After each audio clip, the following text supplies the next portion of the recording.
সুপ্রিয় কৃষিপ্রেমী দর্শক শ্রোতা, দেখুন আমাদের নাটোর পাবনা অঞ্চলে 29শে জুলাই সকাল থেকেই বৃষ্টি শুরু হয়েছে। একাধার চেয়ে বৃষ্টি চলছেই।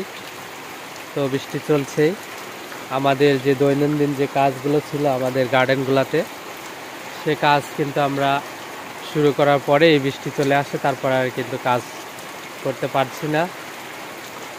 তো একটি বিষয় আপনাদের সাথে একটু শেয়ার করি, দেখুন আপনাদের সঙ্গে মিলে কিনা।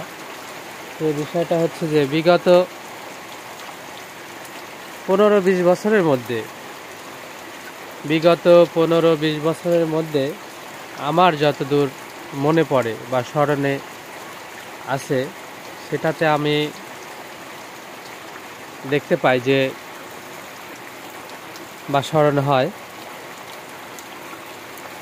গত 20 বছরের মধ্যে এই রকম আগাম বৃষ্টি আমি পাবনা নাটোর অঞ্চলে অন্তত দেখি নাই।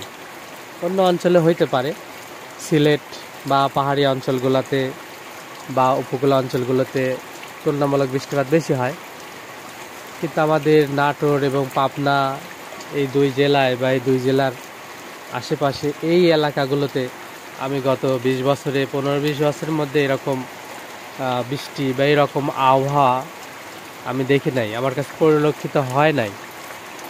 কারণ যেটা দেখছি বিগত দিনগুলোতে, সেটা দেখা যাচ্ছে যে বৃষ্টি বেশিরভাগই হয়তো আষাঢ় শ্রাবণ মাস চলে যাওয়ার পরে বা শ্রাবণ মাসের শেষের দিক থেকে ভাদ্র মাসে কিছু বৃষ্টি হতো, ভাদ্র আশ্বিন মাসে বৃষ্টিটা হতো এবং বৃষ্টির পরিমাণটাও অনেক কম ছিল। কিছু কিছু বছরগুলোতে দেখা যাচ্ছে বৃষ্টির পরিমাণ তুলনামূলক কিছুটা বেশি, কিছু বছরগুলোতে বৃষ্টির পরিমাণ কিছুটা কম। এমনও বছর গিয়েছে যে মানুষ বৈশাখ মাসে যে বৃষ্টি হয় 2-1 পশলা, সেটাতে আপনার আউশ ধান বপন করে, ছিটায় বপন করে বপন পদ্ধতিতে, সেটা করতে পারে নাই, এরকম সময় গেছে অনেক। এবং পাট বুনতে পারেনি বৃষ্টির জন্য, পরে পানি সেচ দিয়ে পাট বপন করতে হয়েছে। এইবার কিন্তু একদম চিরাচরিত যেটার কথা আমরা শুনি যে আষাঢ় মাস, শ্রাবণ মাস, বর্ষাকাল, এবং এইবার কিন্তু আমরা ফেব্রুয়ারির শেষের থেকেই বৃষ্টি দেখতে পাচ্ছি এবং মার্চ এপ্রিলে আমরা কিন্তু বৃষ্টি দেখেছি, একাধিকবার বৃষ্টি হয়েছে। এবার এই 2025 সালে নাটোর পাবনা অঞ্চলে আমরা মার্চ, এপ্রিল, মে মাসেও আমরা বৃষ্টি কিন্তু দেখেছি একাধিকবার এই মাসগুলোতে।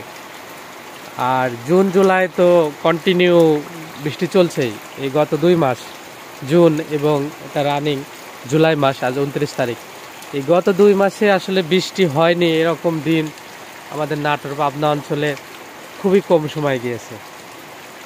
হয়তো এই 2 মাসের মধ্যে 2-4-5 দিন হয়তো বৃষ্টি হয়নি, এরকম একটা অবস্থা।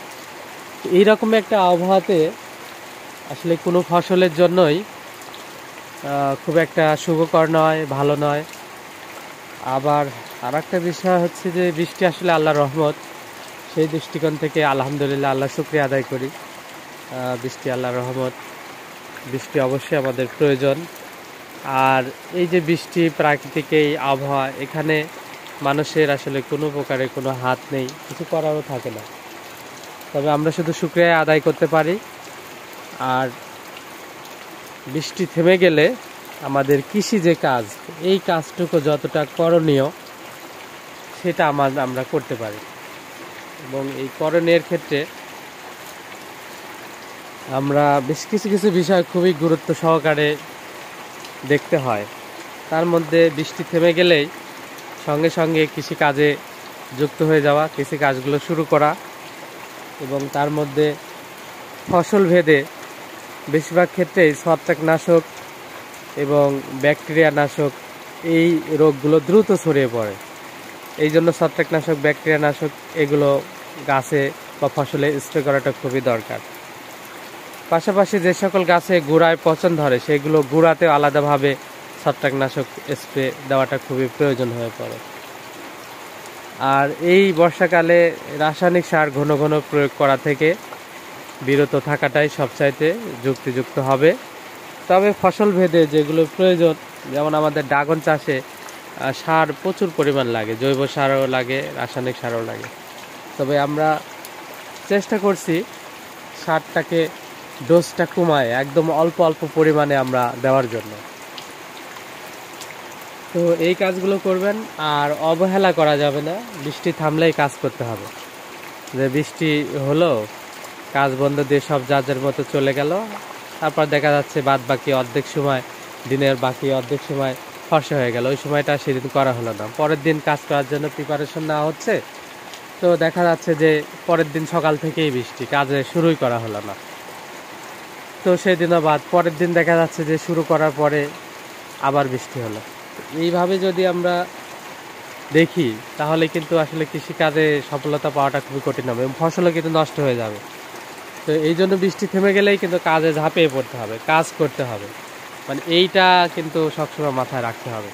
আমরা যদি অবহেলা করি, অবহেলা রাখি, তাহলে সেই ক্ষেত্রে আমাদের ফসলে কিন্তু ব্যাপক ক্ষতি হয়ে যাবে, ফসলের ফলনে ঘাটতি হয়ে যাবে।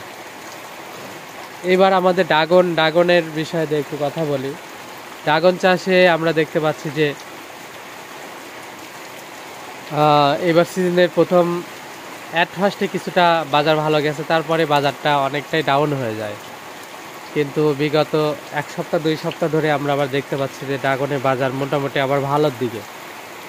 তো এই ভালো হওয়ার পিছনে বেশ কিছু কারণ রয়েছে, তার মধ্যে অন্যতম একটি কারণ, এবার ড্রাগনের ফলন কিন্তু খুব একটা ভালো হয়তো হবে না, কারণ অতিবৃষ্টি এবং আবহাওয়ার বিরূপ একটা আচরণ, যার কারণে দেখা যাচ্ছে যে প্রথম দিকে তাপমাত্রা বেশির কারণে দুইটা ধরন বা একটা ধরন নষ্ট হয়ে গেছে ভালো পরিমাণে। এরপর বৃষ্টির কারণে আবার একটা দুইটা ধরন অনেকটাই ক্ষতিগ্রস্ত, একটা ধরন আমার তো নষ্টই হয়ে গেছে, আর একটা ক্ষতিগ্রস্ত হয়েছে। এখনও প্রবল বৃষ্টি এভাবে যদি অব্যাহত থাকে, তাহলে এই যে ফুলগুলো দেখতে পাচ্ছেন সবেমাত্র ফুটেছে, তো এই ফুলগুলো কিন্তু নষ্ট হয়ে যাওয়ার সম্ভাবনা থাকবে। সেক্ষেত্রে অবশ্যই ছত্রাকনাশক আমাদের দ্রুতই বাগানে স্প্রে দিতে হবে। আর ঘন ঘন ছত্রাকনাশক দেওয়ার কারণে ফলের সাইজও কিন্তু খুব একটা ভালো হয় না, এই জন্য ফলন কিন্তু কমে যাবে বা কমে যাচ্ছে। এই জন্য ড্রাগনের বাজার সামনে আরও বেশি হবে বা হওয়ার সম্ভাবনা রয়েছে, এটা অনেকটাই অনুমান করা যায়, বাদ বাকি উপরওয়ালা ভালো জানে। তো দর্শক, পরিচর্যা অবহেলা না করে বৃষ্টি থেমে গেলেই, বৈরী অবস্থা চলে গেলেই দ্রুত কৃষিকাজে আমাদের আবার যুক্ত হতে হবে এবং কৃষিটাকে সুন্দর করে গুছিয়ে নিয়ে যত্নশীল হয়ে আমাদের এগিয়ে যেতে হবে। তাহলেই আমরা মোটামুটি কাঙ্ক্ষিত আমাদের যে ফলন, কাঙ্ক্ষিত যে আমাদের আশা, কাঙ্ক্ষিত কৃষির যে উন্নতি, সেটা আমরা দেখতে পাবো বলে আমরা আশা করি। তো প্রিয় দর্শক, আপনাদের যদি কোনো মতামত থাকে অবশ্যই কমেন্টে জানাবেন। আমরা রেনি সিজন, তো রেনি সিজন নিয়ে কথা বলেছি, বৃষ্টি নিয়ে কথা বলেছি, আবহাওয়া নিয়ে কথা বলেছি, জলবায়ুটাও তাই, জলবায়ুর ব্যাপক পরিবর্তন হয়েছে, যার কারণেই কিন্তু আমাদের বিগত দিনগুলোতে বর্ষাকালে বর্ষা হয়নি। কিন্তু এইবার দেখা যাচ্ছে যে তার চিরাচরিত রূপটা আমরা দেখতে পাচ্ছি, যেটা আমাদের বাপ দাদারা বলতো যে আষাঢ় শ্রাবণে প্রচুর বৃষ্টিপাত হতো। তো আবহাওয়া অনেক পরিবর্তন, এবার জলবায়ুতে পরিবর্তন হয়েই যাচ্ছে নানান কারণে। তো দর্শক, আশা করি বিষয়গুলো আপনাদের বুঝতে পেরেছেন। যদি কোনো বিষয় জানা থাকে কমেন্টসে জানাবেন, ভালো লাগলে লাইক করবেন, শেয়ার করবেন, যারা চ্যানেলটি এখনও সাবস্ক্রাইব করেনি সাবস্ক্রাইব করবেন, পাশে থাকবেন। ধন্যবাদ, আল্লাহ হাফেজ।